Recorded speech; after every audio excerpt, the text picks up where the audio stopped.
Hello everybody! So most of you must be pissed from yesterday's problems with the sim update 14 installation problems. Some people got stuck. Some people had to reinstall the sim. The download speeds were atrocious. I don't know how they done it, but they done it. So it's no surprise. We've been having these issues for 14 sim updates. I don't know how many world updates. Every time we're gonna have these issues on the first day. Usually after a couple of days things get back to normal. After a week, after the servers stabilize. Yeah,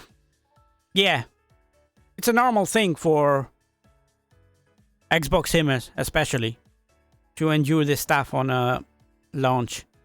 What can you do? What can you do? So this video is meant to show you what you can do to help you after the sim updates installations, what you need to do to clean your system up, to clean your Xbox up or your PC. Now, I didn't have any problems on my Xbox, but on my PC, when I installed the update stopped at 100%. And whatever I did, it wouldn't help. So what I had to do, completely uninstall the sim and install it again. So after 6 hours of installing every file, every damn thing, it worked. But that means keeping your PC on, keeping your gaming PC on with a RTX 390 for 6 hours. The builds skyrocket just because of that. Just because of sim update issues or installation issues. Whatever it is, we gotta deal with it. What can you do? This sim is hopefully the 2024 version is gonna stop with this, but what they need to do, the main thing, what they need to do is stop mandatory updates for sim updates. If I want sim update 7, I should go to sim update 7. Don't force me every time I turn on my Xbox or my PC, the sim is gonna update itself. For whatever reason. Make that optional. If I want to do sim update 10, I should go back to sim update 10. Why do I need to be forced to sim update 14 all the time or sim update 13 all the time like it was before? That should be optional. I hope they do this with the 2024 version. Anyway, enough of this. That's done. We gotta move on. So what I want to show you is what you can do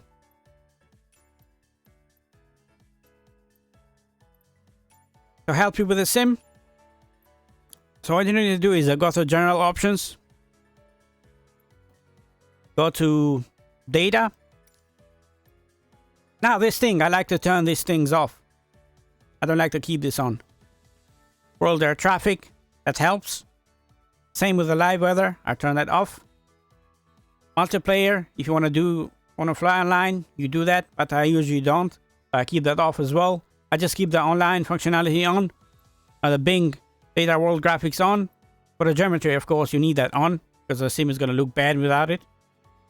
So definitely these are more important things for me. These three here. But the most important thing for the sim is the rolling cache settings. Now, you need to keep this on mainly. I like to keep this at 128 myself. I do 64 for Series X. The rolling cache, you can delete it and you can clean this. Every time you install something important, you can clean this and you can update that. Now this 128 is, if you put 128 in this section here, make sure you have 130 gigabyte free on your SSD. If you put 64, make sure you have 64 free on your SSD. And same with the 32 or 16. So yeah, I'm going to show you with the rolling cache what it's going to do. I'm going to turn that on. Put that, I'm going to do it 128.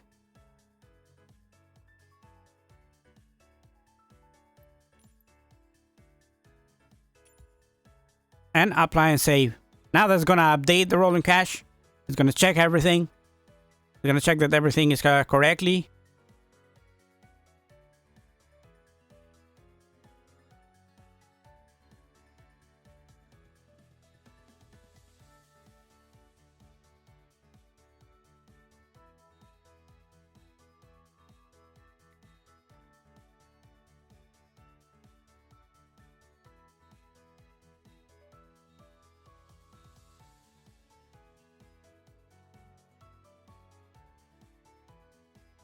Now the world updates are important.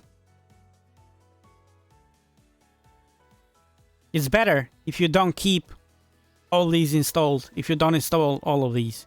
You can keep only the world updates that you fly most of the time. But don't install all of them, especially on Xbox. Just keep only a few, like 2 or 3, whatever you fly, but don't keep all of them installed. So that's like 7 gigabytes, 10 gigabytes, 8 gigabytes. Those things are crazy for the sim. If you keep all these installed, the sim is not gonna perform correctly. You're gonna stutter, you're gonna do all sort of things. It's not gonna behave perfect. So keep only a few of these installed. I personally keep the USA one installed. Only 1 and 2. And that will help a lot. And same for the other DLC, you know, the planes you don't need, and mainly the airports. The airports are very conflicting on the sim. As you can see, I've got lots of DLC. I've got loads. I've got installed, I got like 465, just look at that. And not installed 383. There's lots of DLC there, lots of money spent on this sim.